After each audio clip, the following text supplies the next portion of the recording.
Баршаларыңызға қайырлы күн достар. Бүгін сіздермен қатпарлы самсаның құпия рецептілерімен, яғни фишкаларымен бөлісемін. Сондықтан видеоны соңына дейін қараңыздар. Ең алдымен қамырын дайындап аламыз. Қамырына су, жұмыртқа, сұйық май, тұз бәрін салып, жақсылап араластырып аламыз. Сұйық массамыздың үстіне ұнымызды салып, қамыр елейміз. Қамырымыз тым жұмсақ немесе тым қатты болып кетпеуі керек. Видеодағыдай осындай жұмсақтықта болғаны дұрыс. Енді қамырымызды 15-20 минутқа тұндырып қоямыз. Тұнған қамырымызды алып, 3 бөлікке бөліп, 3 сұбала жасап аламыз.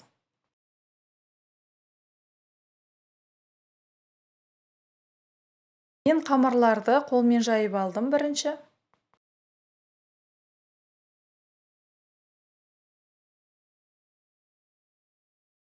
Сосын 3 қамырды бір-біріне қойып, арасына ұнды көптеу сеуіп, 3 қамырды бірден жайдым. Үшеуін бөлек-бөлек жаюға да болады. Мен уақытымды тежеу мақсатында осылай үшеуін бірге жайдым. Жабысып қалмау үшін арасына міндетті түрде ұнды көбірек етіп салу қажет.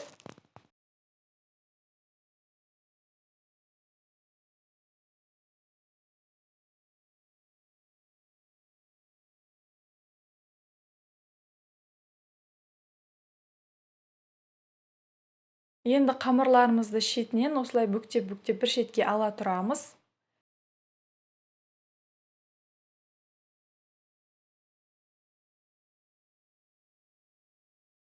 Астында қалған үшінші қамырымызға майымызды жағып шығамыз. Майға мен тоң маймен шөдірая лето майын араластырып жақтым. Майымызды бір тегіс жақ болғаннан кейін екінші қамырымызды алып, бетіне төсейміз. Жайылған қамырымызды бір тегіс етіп жайып болғаннан кейін бетіне май жағамыз.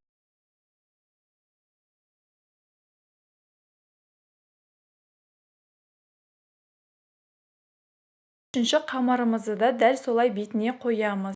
Жайылған қамырымызды да 3 қабаттап май жаға отырып бір-бірін бетіне қойып шықтық. Енді осы қатпарлы қамырымызды орап шығамыз. Ішінде ауа болса, осылай жасаған кезде шығып кетеді.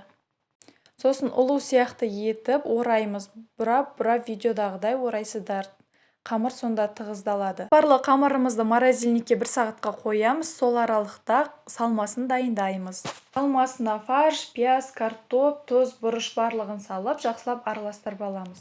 Қамырымыз морозильникте тұрды. Енді оны бөліктерге бөліп, самса жасаймыз. Видеодағыдай қолымызбен шеттерін домалақтап, ортасынан басып, оқтаудың көмегімен қамырларды жайып аламыз.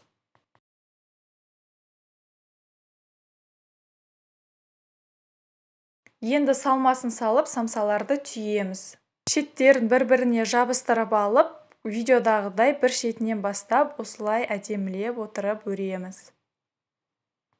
Дәл осылай самсаларды жасап, морозильникке салып қойсаңыздар болады. Қажет кезде немесе қонақ келіп қалған кезде бірден алып жасай салғанға өте ыңғайлы. Бірақ ішіндегі салмасына тек пияз бен фарш қосқан дұрыс. Себебі картошка немесе басқа заттар қосатын болсаңыздар, ол қатты болып үсіп қалуы мүмкін.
Менің видеом пайдалы болып жатса, лайк басып, астына өз пікіріңізді қалдырып, арнама тіркеле кетіңіз.